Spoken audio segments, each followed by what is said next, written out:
Blog Talk Radio. Hello, everybody. Today is Wednesday, April 23rd. It is our 20th broadcast show, and I am happy to say we have over 625 listeners out there, which leads me to believe that this is a really popular subject right now, and not for popular reasons. We are the Pennsylvania Coalition for Family and Parents' Rights. I want to say thank you and welcome to all of our new members that are taking a stand against children and youth services and family court system.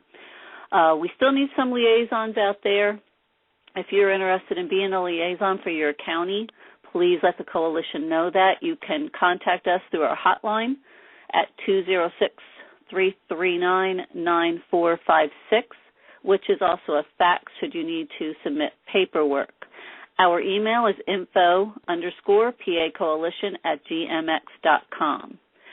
This here is our blog radio show called Fighting CYS in PA.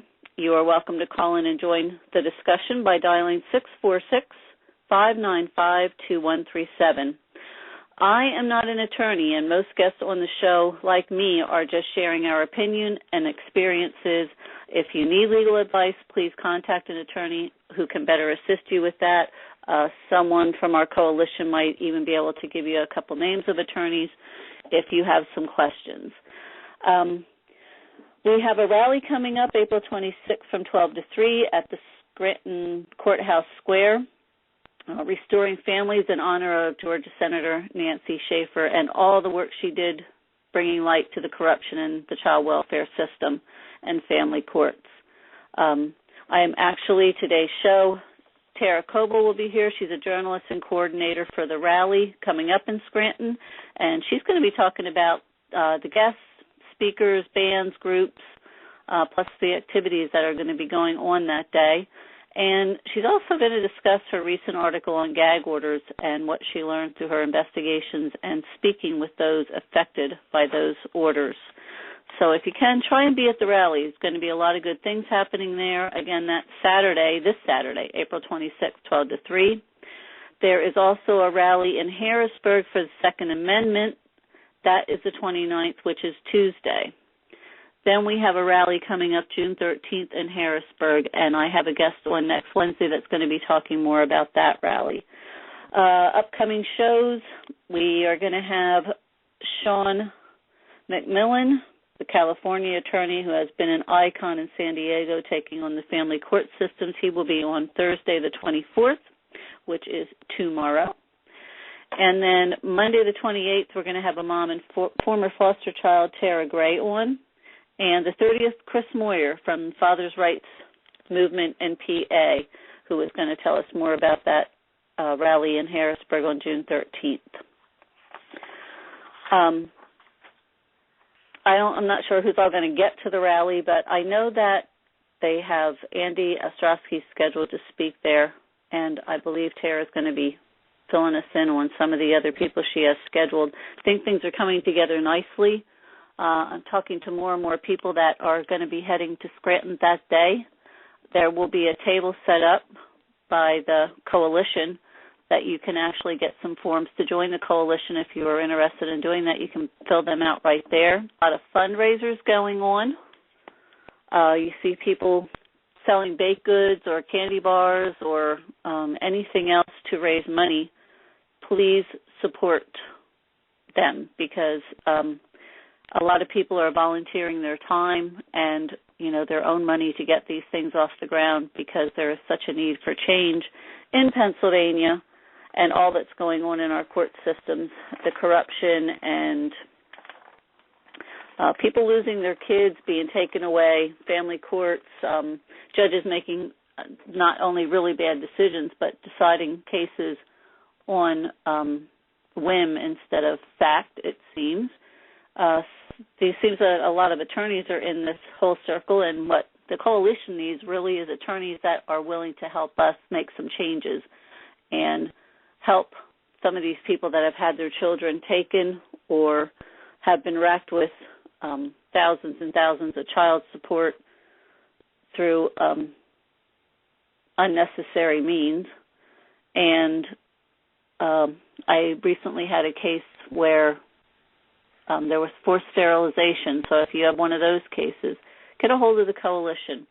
We're going to be working on different things to change this. Hopefully, Sean McMillan, when he calls tomorrow and we get to talk to him, we're going to learn some more of the things that maybe we can do legally and legislative-wise to change things.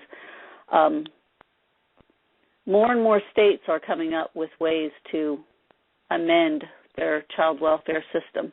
And, of course, that is the goal for everybody, is to change what's happening in the courts and give more transparency so that they can't get away with just picking your kid up at school, putting it in the system, and you never getting it back.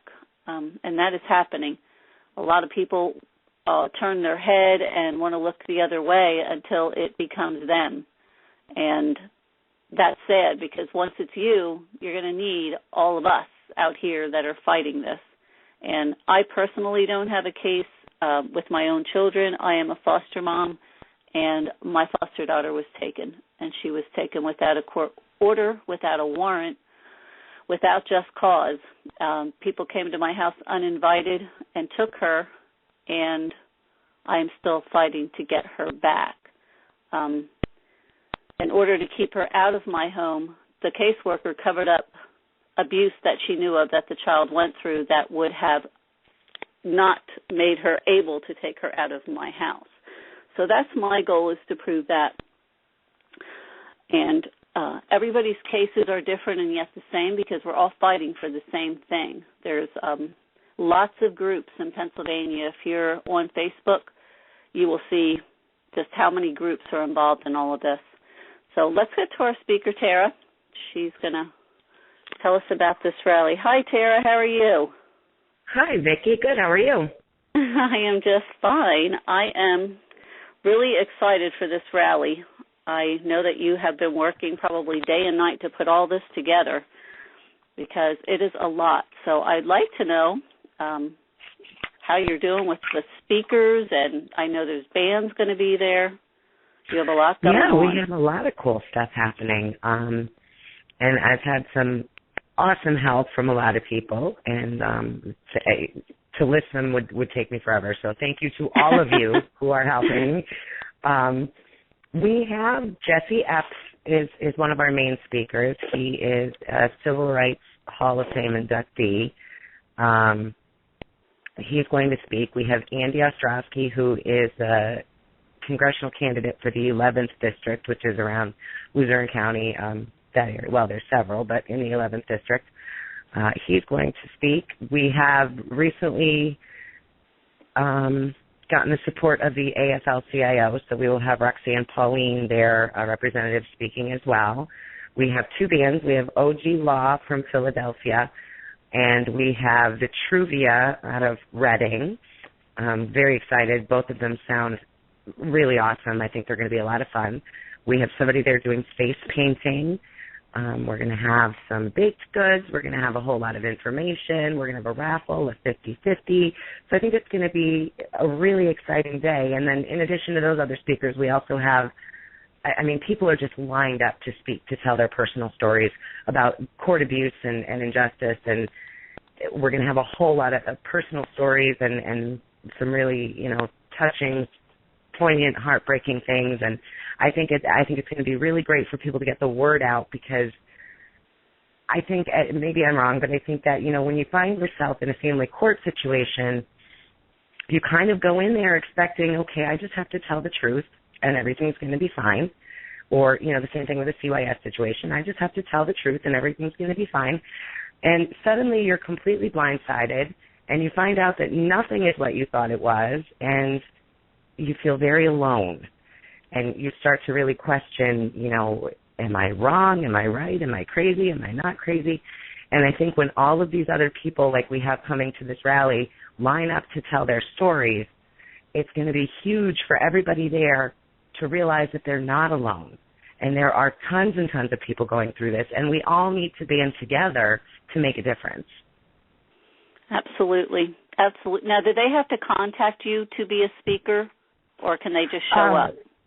Yeah, if they could contact me, that would be great because we are working on an itinerary. We do need to kind of fit people in, and as I said, we do have quite a few people that want to speak. So they can get a hold of me via Facebook, Tara Lynn Koval on Facebook, or you can email me at itsmetara76@gmail.com and, share some information and we can talk.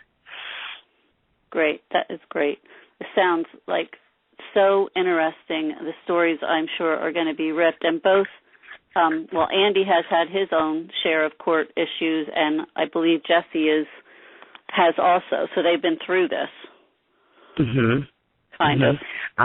Yeah, and Jesse is, I believe, most known for helping with the Memphis sanitation strikes with Martin Luther King, and so he has a lot of years in the civil rights advocacy field. Andy is a former civil rights attorney, and again, a lot of experience. And as a congressional candidate, his main platform is actually court reform. We're hoping, and Andy may be speaking about this, to get some black boxes or some sort of transparency in the courtroom that would hopefully ultimately create some accountability. Yes, I definitely agree. I know that they use the privacy things with the juveniles, which is understandable, but there has to be some form of transparency because of everything that's happening. And like you said, there's going to be so many touching stories. We hear them day after day after day after day, and you just sit back and you think, how could this possibly be happening in America? It right. just, none of us could believe it was happening. And it's when you look back how long it's been going on and how bad it has gotten, it's time for things to change. We need to get it on a better path and start saving families and putting what makes America the best is the families and, that unity. And there's kids everywhere. There's families so broken. It is really, really sad. And like I said, every day I'm hearing these stories, I just cringe. And you just want to help every single person. And of course, all we can do is. And it seems like every time you hear a new story, it gets worse and worse and worse every time. Yeah, absolutely. Well, you and Lou definitely have done some great things up there. This rally is going to, I hope, be the start of many, many, many to come and get what needs to be done out there. And like I just said before I started the show, so many people turn their head and they don't want to face this stuff until it happens to them. And then they need people like us that are out here trying to straighten this out. And that, you're right. And people don't understand. I think standing on the outside and looking, somebody who has lost their children or somebody who their children were abused, and for some reason the child is still spending time with the abuser or living with the abuser. And people on the outside look at that and say, well, you must have done something wrong or you must be lying about something. And that's not the case. That's not the case at all. And they find out, like you just said, when somebody ends up moving from the outside to the inside of that situation, they have a whole different perspective. Absolutely. It's a real eye-opener, and it is happening. These kids are being abused, and they are being given to abusers, and it's done for a lot of very unethical and greedy reasons. It's just sick, if you ask me, very, very sick. And then, like you said about, like, you go into court, we're all taught you tell the truth, you do the right thing, and that just doesn't seem to work in these courts because it doesn't matter. It just doesn't matter. They're going to do what they want to do, and then when you get loud and you want to speak out, which is another thing I wanted to get to, is throwing these gag orders on you that you can't even protect your own children. And I wanted you to talk a little bit about that since you just wrote about it. A lot of people don't understand that. They don't believe you when, you talk about you're not being able to say anything to help your child. They think it's just ridiculous. And not only that, you can't even talk to your child to help your child. You can't even have a private discussion in your home with your child about what they're going through because you're gagged. you're not allowed to. And, to be honest with you, I'm kind of awaiting the day where I get slapped with one because I'm opening my mouth. Me too. I really am. Me too. It's coming. I think every time there's a knock at my door, I'm thinking, here we go. Exactly. And, I don't think that, I don't really think that I would be all that deterred at this point, because I think that's the goal of slapping people with these gag orders is to frighten them and intimidate them and, force them into submission. The whole purpose of the gag order, as I stated in the article, is just being grossly misinterpreted. I mean, they're just using it at their will to protect themselves, to protect the corrupt, to protect the guilty, to protect the abusers. And meanwhile, you have a protective parent and an abused child being gagged and not being listened to, and you're just supposed to, send your child off like little lambs to the slaughter and keep your mouth shut, and that's the end of it. And it's out of hand. I mean, when it's at the point that you're putting a standing order to subpoena someone's phone records and their internet records, and you're telling people that they don't have the right to contact an officer if they need help, or child needs services if they need help, the court orders to mandate these things is just absolutely ridiculous. How did we get here? How did we get here?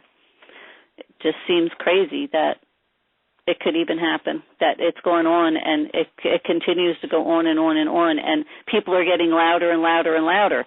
That you just wonder, how did it go this long that, no one was minding the store, or no one was getting loud like we're getting loud? Were there just not enough of them? Outright intimidation. I mean, people, I think, were just scared, too, in addition. I know me personally, I was scared. I've been in this for about 4 years now, and I didn't actually start really speaking out and attaching my names to things until recently, because I was told point blank that I belong in jail and they're going to take my child, and, people are terrified. Yeah, it is. It is really scary. I actually bought into it at first a little bit, too, until I started talking to attorneys, and I didn't have that gag order, and, I didn't have that court order for not visiting or not, contacting. It's like, you have no court order, just do, if you want to go to the school, go to the school. You don't have a court order that says that you can't. So, they do try and scare you, and a lot of times they don't follow through on that, but most people don't know that. They don't know how far it will go, because you have no power and they have all the power. Yeah. And the media does give us some power. That I think we've learned through a lot of what Lou's doing, and the Peltier cast can't even use that, because I think that they're getting somewhere, but they still haven't gotten where they need to be. I think there will be changes in Massachusetts, and hopefully they won't ever be allowed to do it again. But just one family suffering like that, and that's the only one that we know of, because that was the only family that started screaming and hollering and stamping their feet about how they were being treated. Right. He did. Right. I think I just recently read that he did get held on contempt for the gag order. Violating the gag order. Yep. Yeah. Yep, he did. And you know what? Kudos to him for having the courage to do it. Yeah. I didn't you believe, though, when you were seeing that, when he went on Glenn Beck and it started really coming out, I honestly, and I believe everyone I knew thought, okay, got them, they're going to back off now. And they didn't. They didn't. It's like a standoff. Like, now, maybe they feel now that they can't because they're in the limelight, but at some point they have to, because they're not right. They're in the wrong. Yeah. I really like the movements coming through where parental rights are being given back to parents. I didn't know we lost them, but apparently we did. So now everybody's going through like all these changes to give them back to us. And I feel so bad for all these parents out there that don't have their children, and a lot of them have no hope of getting them back because they were snatched and just moved on right through the system, adopted out. Some of them don't even know where their children are. It's horrible. It's heartbreaking. It is. And, I, on Easter Sunday, just this past holiday, said the same thing, that I couldn't imagine being a parent and not spending a holiday with my child, or not knowing where they are or who has them or if they're okay. And on the flip side of that, what are those kids thinking when Easter rolls around and they don't have their mommy there with them for some ridiculous reason that the court decided to take them based on whatever it is they decided? What are those kids thinking? And, I mean, why doesn't the system seem to care about what it's doing to the kids? Because they're the money makers.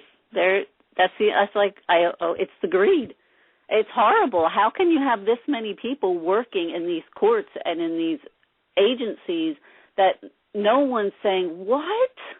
I could never do. No, we're not doing this. Look at these little kids. They don't care. They scream, they holler, they kick. It's like these people are monsters, and they don't care. All they're seeing is dollar signs by shoving kids here, there, and everywhere. They do not have any feelings at all about the children. You're right. I mean, we had specific cases here in Lackawanna County where a child actually said to the GAL, she was a 4-year-old little girl, and said to the GAL, my daddy touches me here, and she was pointing to her genitalia, and she said, please call him and make him stop. And the GAL's response was to give the father unsupervised visitation with these kids. And so this went on. And it turns out, years later, the little girl was telling the truth, and that man is now in prison for like 100 years for child rape.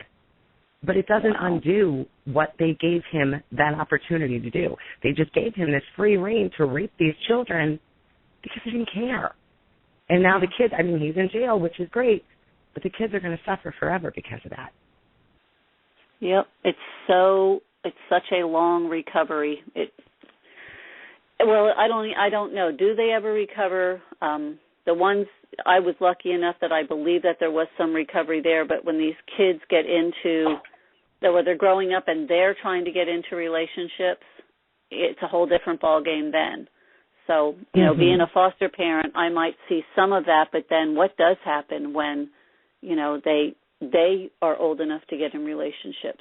How do they handle that without no counseling anymore? And, because more or less the girl I had was yanked from counseling, was yanked from everything, and just thrown out into the world. And the abuser walked free, one of them, the mother that abused them so bad, the foster mother got off.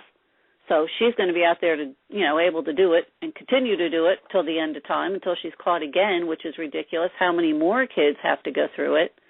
Doesn't make sense to me. It is a messed up world for sure.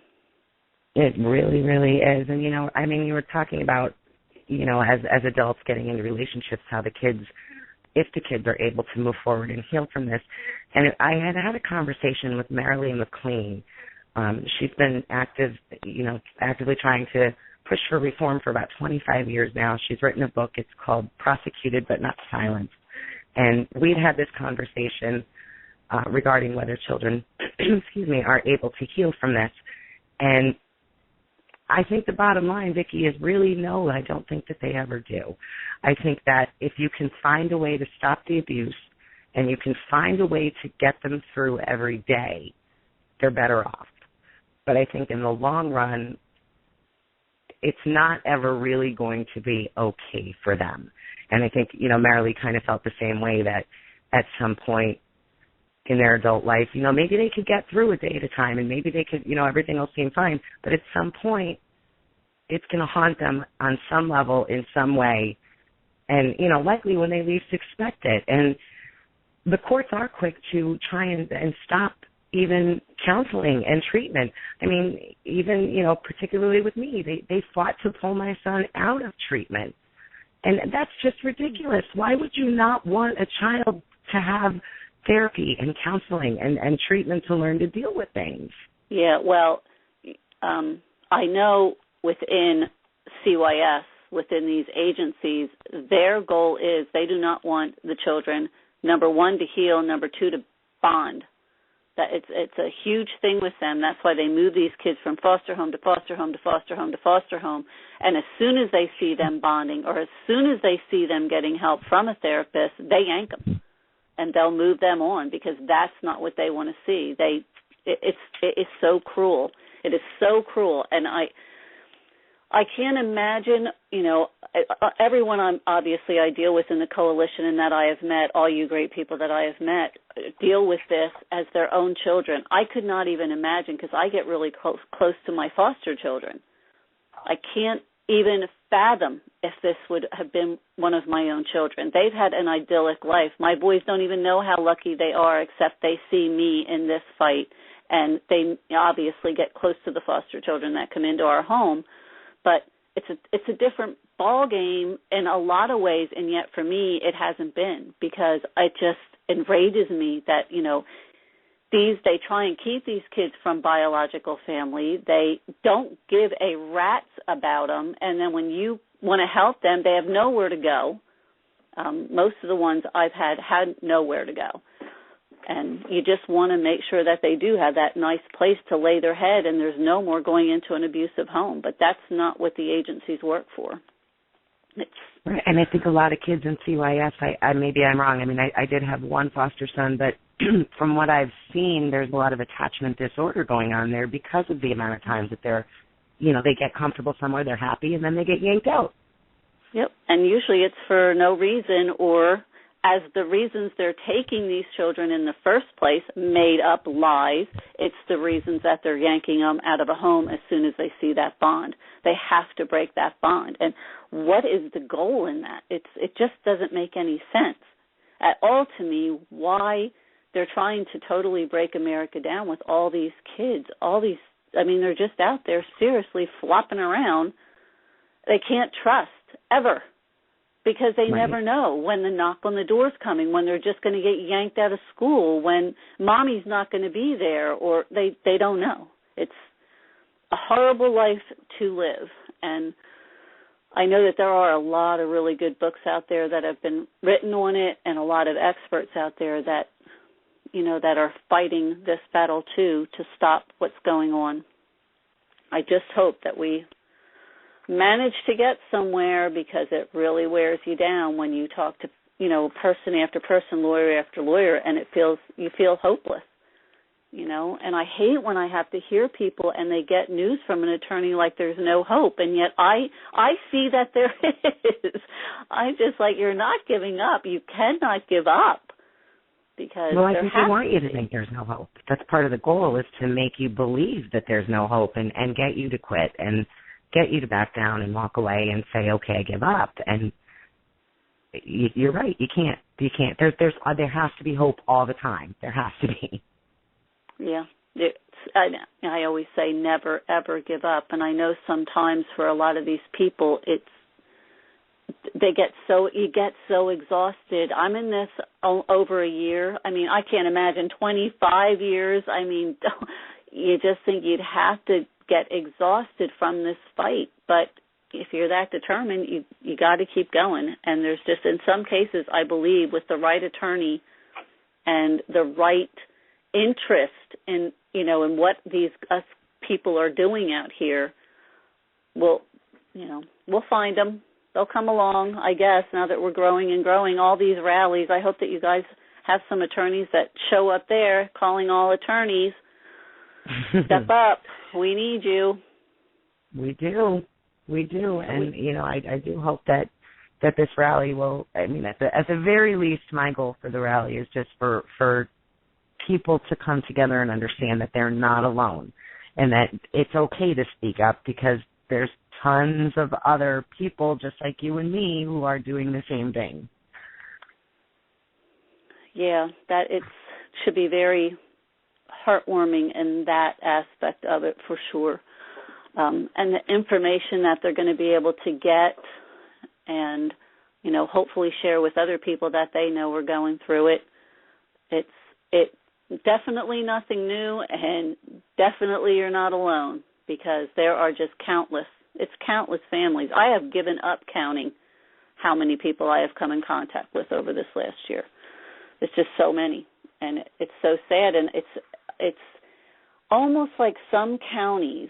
It seems Tioga County goes after special needs kids. It seems Schuylkill County goes after poor, low-income levels really bad. Mm-hmm. Berks County, I look at them as they are really giving children to abusers.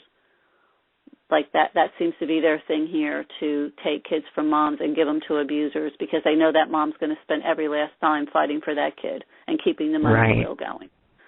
And I think that's part of Lackawanna County too. Is it seems, at least from the people that I've spoken with, that there's a history of handing children over to abusers as well. Yeah. They all have their little glitches. Not that they don't use all of the little nasty tricks that they use, but just so sad. And it's so sad that you do the chain of command like we talked to before, and a lot of people, you start out in this, and I'll talk to them, and I went to, the caseworker, the supervisor, the director, to the commissioner, to the Department of Welfare, and I heard one person, and she's from Utah, that her sister has problems in Schuylkill County, and she actually got somewhere with someone at the Department of Welfare, and that is hard to believe. But like I always tell people, call. Just because I didn't have luck, just because 10 other people didn't, you must call and go through that chain of command, because you could be the shining star. You could be the one that actually gets somewhere. And that's sad. You're almost looking at it like a lottery, like, who's going to be the winner when you call and try to save your kid, Yeah. You're going to actually listen to me. I know that we probably bombarded the FBI after Sean Quinn had said that he was interested in hearing cases with Lou. I think that we bombarded almost every office of the FBI, and it's to the point now where they would not even take, the last 2 days, they would not even take callers. Wow. They, backed away from the whole thing, too. Now, I don't know if Sean did, but I know that he was attempted to be reached and did not return or take those phone calls. So they were pushed to the Pittsburgh office, and same thing. They wouldn't even take the complaints anymore. So how overwhelmed? So overloaded. Yeah, how overwhelming. Now, wouldn't that be like your huge waving red flag that not everybody is, making up a story here? Something's very wrong. Right, yeah, there can't be that many crazy, spiteful people in the world. Right. Maybe it is that we're all telling the truth. Yep. But it is, again, it's really hard to understand or believe it, though, from the outside. I mean, it really is. And I kind of, I understand where they're coming from with that, because coming into this myself, like I said, I just kind of thought, okay, well, I'm going into court, so I'll just tell the truth, and that'll be that. And that's, I think, the way the general public looks at it. You go into court, you tell the truth, the judge is fair, and this is what happened. And, they make a fair determination based upon facts and evidence. And then you walk into the courtroom, and they go, we don't want to hear your facts and evidence. And you go, what? And it's so hard for people to grasp that. And so you're standing in that courtroom going, but I have a list of witnesses. You didn't even talk to them. Yeah. Isn't that is so exactly true. Well, since Dave Rathman has been on the show, I've mentioned him so many times in his book, As Good as a Dog. Like I say, people from Berks County will really appreciate this book because of the same players and how exactly this unfolds. But even if you're not from Berks County, if you read that book, you see exactly what you just said. You never even get a chance to present the truth. It's like they just don't even want to hear it. It's unbelievable. It's very, I don't know, it seems like we ran out of judges. I had a really good judge in the late 1990s when I went through it, when I went through a divorce and custody thing. I was lucky to bring in an out-of-state attorney that wasn't taking Berks County's crap. I had Judge Ehrlich, may she rest in peace, and I didn't have a whole lot of problems. But the opposing attorney was razor sharp, and I'll tell you what, there were many days I cried and just backed down, standing against the wall to just a ball, because I could not believe the lies that attorneys could put on paper. I couldn't believe how they can do this. They can actually make this thin up. air.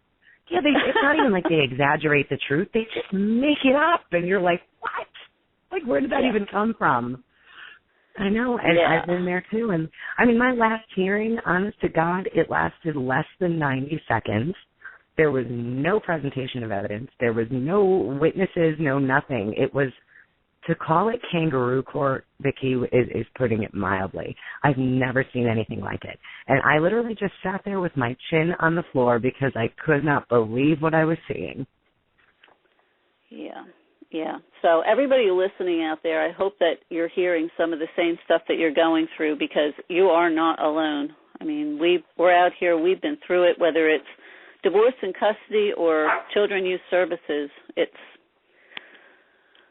so many people are going through it, and I don't know, I'm having a real hard time finding anybody that sails through the system. And as soon as I hear someone that's just getting into this, I beg them to not put their children in the hands of a judge or a court, because that's going to be your biggest mistake. And, you know, I hear a lot of, oh, no, not with all I got, I'm going to win. Probably not. No, all you have doesn't matter, because you're not going to get to present it, chances are. So yeah. Yep, and you can't tell them. You have to go through it. And I remember when I was going through this, and of course I advocated about it, and I talked about it, and I'm still talking about it, and you only heard from those people as they started going through it. Like, nobody wanted to be your friend, you know what I mean? Because you were, of what you went, you know, you were fighting, and, you know, you might lose your kids and whatever. And then when they get going through it, and then they want to know what lawyer to get, and, you know, well, what they're supposed to do, how to get support, how to do this, how to do that. It's like, when you're thrown into the system, it's a little late. Educate yourself now, so if you ever have to go through it, at least you know some of the good points of what you need to do and not to do.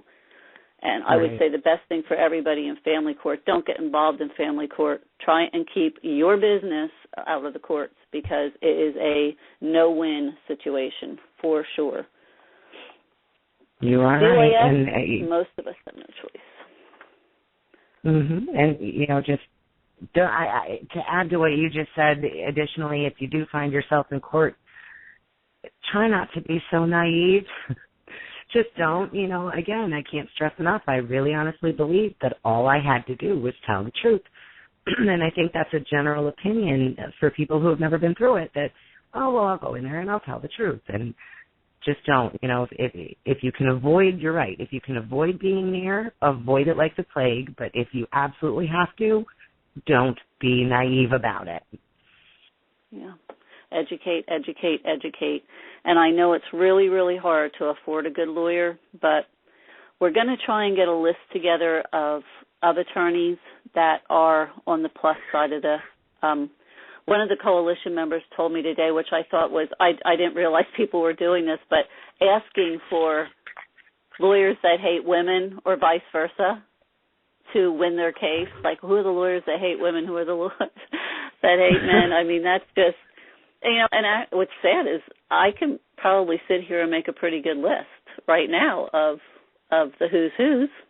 You know, it's sad, but it is true that they kind of are split down the middle in a lot of ways. But we do need to get some attorneys in the coalition and in these groups. We're being joined by more and more groups that are joining in with our coalition in hopes of, you know, snowballing the whole amount of us, because we're all working towards the same thing and getting something accomplished as these elections are coming up, and there's an opportunity to get people into Congress that probably have been through this. I don't know how, you know what I mean? People are starting to run for Congress because they're realizing it's the only way you're going to get anywhere is to change the laws, I guess, because no one's gotten too far. I mean, people are winning cases, that's for sure. They're winning about being wronged, but it's far and few between. There's definitely not enough. We need to get a lot of people winning that. And as much as I think I have a good case and I could win, you have to find that attorney to take it on. And in most cases, you have to be able to afford that attorney, and that's keeping people from doing it. Sad but true. Right. And I know I'm guessing it's the same in every county, but I know that the handful of lawyers here that once upon a time I thought would be a qualified attorney prior to my experiences in family court, and there's a small handful of them, and the rest of them are all, they're afraid too. They don't want to be blackballed. They don't want to, commit, career suicide. They don't want to say anything. They don't want to do anything because they know what's going on, but they have families to care for and, houses to manage and all those things too. And I think that's part of the real challenge in all of this is finding an attorney who is not only, qualified legally to handle it, but has the courage to do it. Yeah. I guess that's where I wish I could find the attorney that handled my divorce and custody. I don't know where she went. She got her law degree when she was 50 years old. Her name's Barbara Washburn. Saint. The woman's a saint. She came up here from New Jersey, and I think this might be the clincher here is getting an attorney that can work 2 or 3 states and don't care what they have to say, that has enough passion to want to do this and don't care about what he's going to leave behind when he goes back home. Right. Because she wasn't playing their game. When she came into this county, she just wasn't playing their game. She said, when you go into that courtroom, you keep your head high, you go in a winner, because she educated me before we went in, did everything that she felt was going to work as she felt it out coming in, and it worked like a charm. But I just don't think we will not get anyone in Berks County to do this for Berks County. That's how I feel, because we know the people that are working on this and have tried are afraid of that retaliation. So right. We're going to have to, I think, bring in, Sean's going to be on tomorrow. I'm going to ask him, how did he do it? I mean, San Diego, he's an icon for standing up. So he managed to weather the storm, maybe not in all ways. I know he still has, I think he calls them alligators that he's fighting, but I just don't know if we're going to get local attorneys to do it. I have really good names, a lot of names from up your way, or actually a juvenile law center had given me the name of Attorney Barry Diller and felt that he I would be... I believe he represents Lackawanna County. Yeah, that he would be the guy to go up against them. And I don't know where they get these names. We had Sam Stretton, was it? I believe we had him. The Coat, which I know we talked about him being at the rally, that maybe he would be willing to. He's out of Pittsburgh. Even there, seriously, coming into Berks County or Lackawanna or, you know what I mean? You can kind of do what you have to do and leave it behind. But right. I guess you have to have lawyers. I didn't realize that not every lawyer could take a case up to the Supreme Court. Did you know that? I did not know that. I understood something like we have some really good lawyers here, but they're not able to go take the lawsuit all the way through. I don't know either, but I know that's what I was told, because I never knew that there were some lawyers that couldn't do that. So I have to check into that. Are there specific qualifications that? Apparently. And I don't want to name that name just because I know of the retaliation, and I don't want to expose that. But it's a shame, and I am. And Ben Picker, we know, has won stuff, and he's a great civil rights attorney. He helped me out immensely, and I think he's really good. Mark Freeman's another good attorney. Rocco from down in Philly. I think that our president has some good attorneys, but they want to see indictments, I guess. They want to see progress before they're willing to step in and clean up, I guess you would say, run the table. They want a few balls to drop, and then they want to come in and just run the table. But well, I actually just went to Philly myself. I had been through 2 Scranton attorneys with, I mean, just it was horrible. It was a mess. Neither one of them did anything at all for us. So I did finally, wise up myself and went to Philly for an attorney as well. So I think that's part of the key too, is when you're in a small or smaller community, it's probably easier for them to fear the retaliation. When you're in you go to a bigger city like Philadelphia or Pittsburgh, maybe it's not that daunting for them. It doesn't seem that bad for them, I think. Yeah. Especially because they can go back home. They're not staying in that small.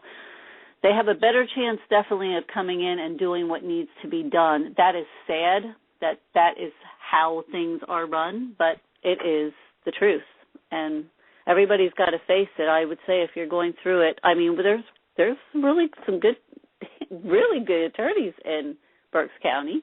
There's good attorneys in Lebanon. Unfortunately, it just seems what I've learned is they all start playing the same game, and you've got to leave your area. Not saying that a Wilkes-Barre attorney that's really great is going to not be your man there, but he could be your man here in Berks County just because he doesn't have to work with these people every day.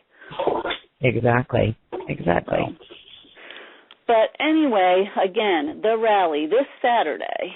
Oh, I hope it is a beautiful sunny day with no wind. I don't know about you guys, but we always have wind here. As long as we can avoid the rain, I'll be happy. Yeah. Well, April 26th, 12 to 3, Scranton Courthouse Square, and there is going to be a lot going on for this thing. I am encouraging everyone going through any issues with family courts and CYS agencies to come on out and appreciate Tara's hard work, everything that her and her coordinators have done to put this together, buy up all those baked goods and anything they got going for fundraisers, the 50/50s, the raffles, and make it a successful day so that we can look forward to putting on the next one and growing it each time we do that. Absolutely. And I just want to point out, Vicki, that, we really want to keep the focus on the day being it's a family event. And, our aim is to educate and inform. We want people to learn from this and, hear these stories and learn from it and know what to do in that situation for yourself, or know how to help other people, or, hopefully educate people who want to help those involved in it. So I think that's the big goal is, to educate and to inform, and I can't stress enough that it is a family day. So bring the kids because we'll have the face painter and, some other fun stuff going on. And it's just, I'm looking forward to a really positive, uplifting, and enlightening event. It sounds so wonderful. It sounds so good. Like I said, right now, as of now, I cannot be there, but I'm hoping to pull something off at the last minute there because I am just so upset that I'm going to have to miss it. I wish it could be taped in full, and I know I'm going to miss so much by my not being able to be there. But I still have a few more tricks up my sleeve that I might be able to pull it off. So thank you so much for being on today and sharing all your knowledge. You sure do have a lot. Appreciate everything you do and have done and will do. And tell Lou we all said hi. You guys do a great job up there and really have started. Really opened up. He's an amazing, amazing person. He really is. He deserves a whole lot of credit for all of his effort and his work. And he was, one of the few or the only, I should say, to have the courage to come forward and print these stories and get this thing moving. So, I mean, Lou just deserves unbelievable amount of praise and thanks. He really does. Yes, he does. I wish there was a way that we could all reward him, and I'm sure we'll come up with something amongst us all because he definitely was. I can attest to that. I mean, there just was no media taking it on, and to this day, it's still really difficult to get anyone to listen to you because our paper here, the Reading Eagle, is politically attached to Children Youth Services, so it's never going to happen. But I definitely appreciate. Well, and that's the importance of having an independent media as well, is that, like the Gazette and, like Lou and the rest of the Gazette staff, being an independent media, they're not afraid to do these things. They're on the ball and they're ready to tell the truth, and you have to applaud them for that. Absolutely. Sanity Radio, Saturday morning, 7 to 8. Anybody that's up, tune into that, 94.3. Excellent stuff on there every week. There is just such good information and hope for hearing other people on the same page. There too. Yeah. Well, yes, there's just so much information, and it really makes you have hope knowing that there's other people out there. Because so many times I know people are on the same page as me, but it's so great to hear it and hear their ideas. And there's a lot of fresh stuff coming out of what you guys are doing up there. So have a great day. What you guys are doing down there, thank you to you guys, the coalition. You guys are amazing. Awesome group of people, really. So thank you guys for everything you do. Absolutely. I definitely want to have you back on after the rally to talk about it. So we will get together on that. If Absolutely. I don't get there, I still would like to have you on, and we'll discuss kind of what happened and your feelings on it and moving forward. Awesome. Well, thank you for everything. Thank you, Tara. Have a great day. You too. Take care. Talk to you soon. Bye-bye. Bye. All right. Before I go off the air today, I just want to go over some things here for new listeners that might be tuning in today. And that is kind of a list of do's and don'ts when should any of this stuff happen to you. Like Tara and I were just saying, definitely if there's any way you can avoid dealing or getting your family, your children, yourself involved with the court system, stay out of it, because it is not going to be what you expect, or that you're going to get the help that you need in most cases. And when I say most, I'm probably like 98%. But first thing with the CYS thing, and as we're getting new members, and I've talked to several over the last few days, CYS comes to your door a knocking.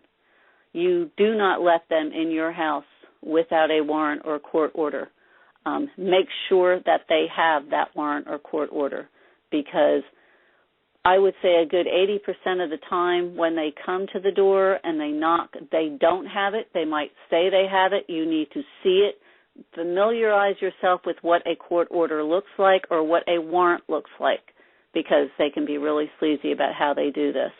I had talked on the subject before, and if anyone needs this, get a hold of the coalition. There is a form you can fill out for your school that no government agency is allowed to come in to that school and take your child or talk to your child. You need to get that filled out, and you need to renew it every year and keep it with your school office and make sure everybody in that office knows that that's on file. Really important. In most schools now, you have to go through the office in order to get into the school. They need to know that they're not taking that child. If police do get involved and there's no court order and they get threatening or anything, they can be held accountable and they can lose their immunity, because they do not have jurisdiction to come into your house and take your children. Once you get past that step and you have them, the best thing you can do is start a timeline. If you are already into this, start your timeline. Go back, try and think of how things happened, what happened, and keep a very good record of that. If they say that someone made a phone call or a neighbor made a complaint, demand to know who filed the complaint, who made the phone call. You have the right to know that. They have to let you know that. Find out who that was. Don't sign anything. I've learned a lot talking to another one from a member of our coalition, the tricks they play with these safety plans, and I've talked to several new members about the safety plans, how you don't want to sign that safety plan. You might not know all that's in that. You do not have to sign that in front of them. You tell them you want it to be looked at by an attorney, and hopefully that's not a court-appointed attorney. If there are codes, it's not written out as to why they're taking your kids or what they're accusing you of, make sure you find out what those codes mean. I was told that they sometimes use like a number 1 or, a number 2, and it's not telling you what that means. Like if you are being accused of abusing your child or someone's being accused of a sexual assault on your child, you need to find out exactly what is on that safety plan. And do not sign anything or have your children sign anything until you know that it is safe to sign it. The court-appointed attorneys we usually feel are working with CYS. They're not working for you, and I know this is a really hard point for a lot of you lower-income families out there that they prey on because you cannot afford an attorney. So you have to take their court-appointed attorneys. And you just have to make sure that that attorney is working for you, and that's really hard. When they're appointed by the court, more likely than not, they're working for CYS. I've already had an attorney tell me that he cannot go against what CYS wants because he would be disbarred, which I find that to be just a bunch of crap. But we're seeing how America is working now, and who knows, maybe that's part of this whole deal too. Try and get an attorney that will work for you that's not right in the county that you're dealing with, if at all possible. One, and if you're approached about having your children removed, make an appointment with the doctor and have the children go through a thorough exam so it's on the record that they were healthy and wound-free when this all started. That is really crucial, depending what they're accusing you of doing or not doing. You want to make sure that you have a record from your physician that those children or child were healthy and wound-free. Try and have a backup with relative, sister, aunt, grandparents, someone as kinship for your children that will take the kids in an emergency, that are available and have the room and the house can be approved and everything that can have your kids so that they get them should they try and remove them from you. I know it's really hard sometimes for parents to get the kinship through, even though that is what they are supposed to be doing, and Children in Youth Services is the first choice is supposed to be kin. A lot of times they will make up every excuse in the book not to give to the family. They'll have one little thing that's wrong with their home or one little thing in their background. Educate yourself and know that it's their job to put those children with kin.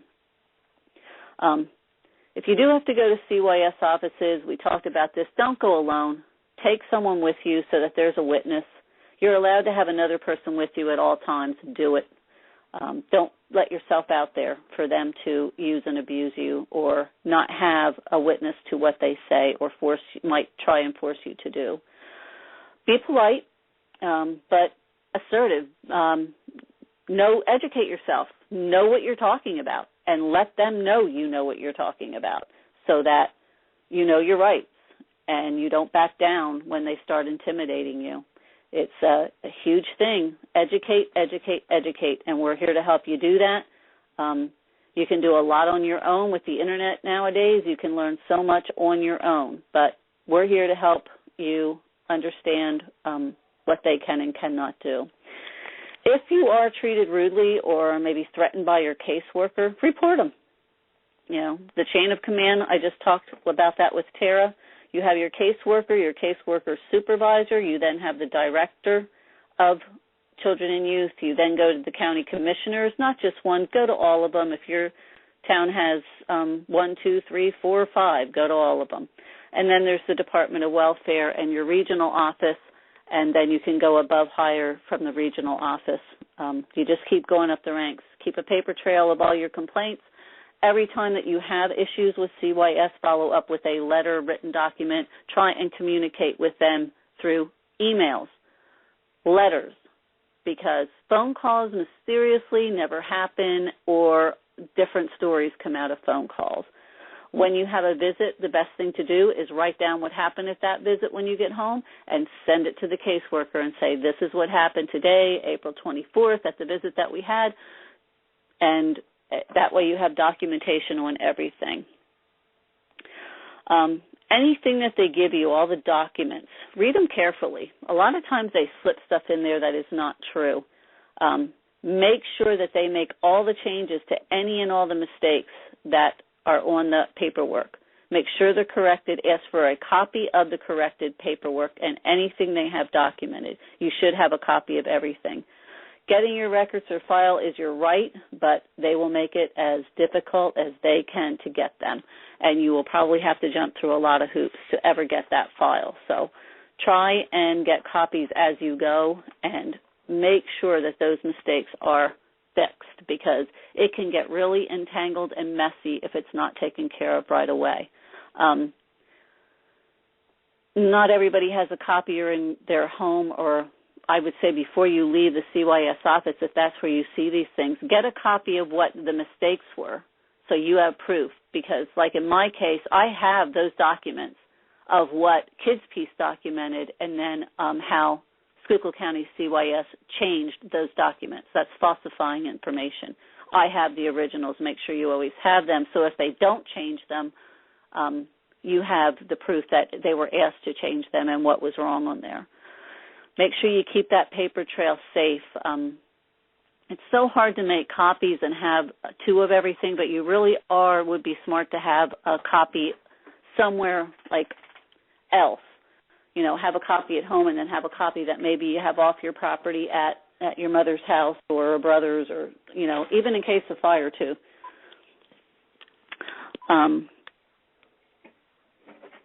Don't permit like conference calls. They tried this with me. They will try and put you on speakerphone, and there's other people there in the room. Make sure that they identify themselves. I made sure that everyone said who they were and what their position was with CYS when they did this. I don't like when they do this, but write down who they are and keep a record of that, because I think in my case it was the director and the supervisor sat in on one of the calls, and they were nasty people, very, very, very nasty people. If you're going to record anything, make sure that they know that you're recording them. You can record them. Just make sure that they know that they are being recorded. They'll probably kick and scream about that, but I would do it. You just have to make sure that they know it. There's all kinds of neat devices out there that make it easy to record without them knowing it, but unfortunately here in Pennsylvania, where all the corruption is waist high, they don't allow you to secretly record people. We have the sign up about the warning for your house if they come that they're under surveillance. It's a sign. It's on the coalition site that you can print out and paste on your front door. And if you're going to get an attorney, if you need one, and like I said, we don't really trust the ones that are working, you know, the GALs and the CYS attached at the hip attorneys, ask friends, you know, ask people, family, if they ever had an attorney that was really good that might be able to help you out. Sometimes a friend, you know, has a really good idea of who attorneys are. That's how we're gathering attorney information here. If you see that they're calling through caller ID on your phone, depending on what you're doing, whatever you're doing, let it go to voicemail. This was a suggestion from one of our coalition, and it's a really good one because say you're really busy with the kids or you're really ticked off at the caseworker at this point, you want to just let the call go, get yourself together, you know, have notes when you return the call, and like I said, try and do everything through email that you can so that there is a record, a paper trail of what's going on. When you do get to court, don't permit the chamber chat where they do their private little sessions. There's no reason for them. Everything can be done in the open. Demand that it be done in the open.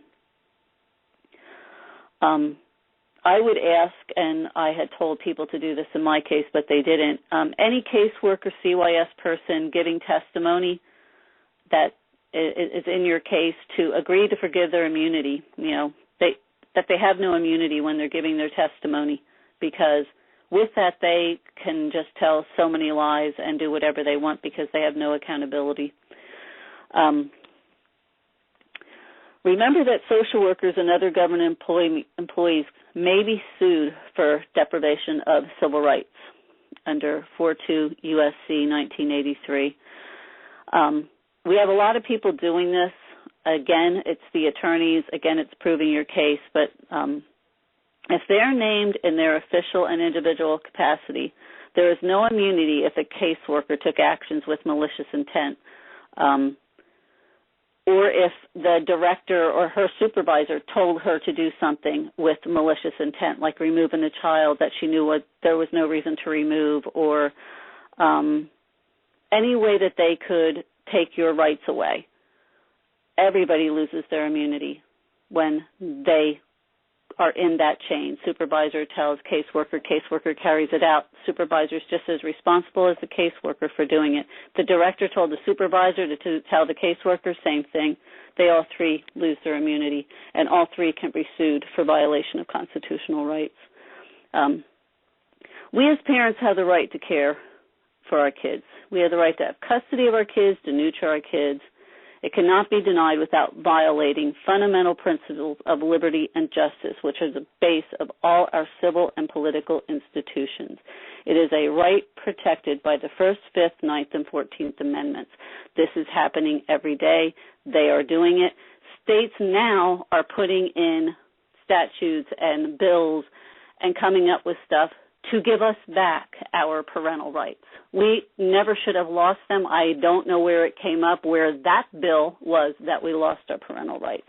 But you do have them, and you need to stand up for them. Children and youth, they steal children for many reasons. We're seeing the mentally or physically challenged. We're seeing poor families. We're seeing domestic violence, divorce situations, obesity. I mean, they can come up with anything, and 90% of the children that they're taken don't need to be removed. They're removed for profit and job security, and it's done by the family courts and by Children and Youth Services. And I feel for every single victim of this. We as adults have to take on the emotional, and sometimes it can be really destructive to your health, your mental capabilities. Think about our kids and what it has done to them. All this jerking around they're doing with our kids by stealing them from a school that you don't even get to say goodbye, by ripping them from their mother's arms, by taking them from their first safe home they've been in for years. After years and years of abuse, they're finally safe. Nope, they come and they take them from that safe home. We're all here to change that. So jump on board with us. We are the Pennsylvania Coalition for Family and Parents' Rights, and we have a hotline you can call 24 hours a day, which is 206-339-9456, or you can email us your story or what you need help with at info_PAcoalition@gmx.com. The radio show usually runs Monday, Wednesday, Friday. Tomorrow we are supposed to have Sean McMillan, a very, very popular San Diego, California attorney who has been an icon out there in making change and fighting for change for these same reasons that we are. It is bad out there also. It's bad in every state. Like I said, if you're on Facebook or the Internet, you can see every single state fighting the wrongs that are going on in our court systems. So join up with us. All members, you'll have to fill out some paperwork for us. It's very simple. It's just to protect everybody that's in the group. And we welcome everybody that needs help, and we want to grow this. We want to see a big turnout at the rally, because that is going to be a big family day where you will be able to learn a lot and definitely know that you're not alone in this mess. So I wish everybody to have a great rest of your day, and hopefully we will be back on the air tomorrow at 1 o'clock with Attorney Sean McMillan. All right, everybody. Bye.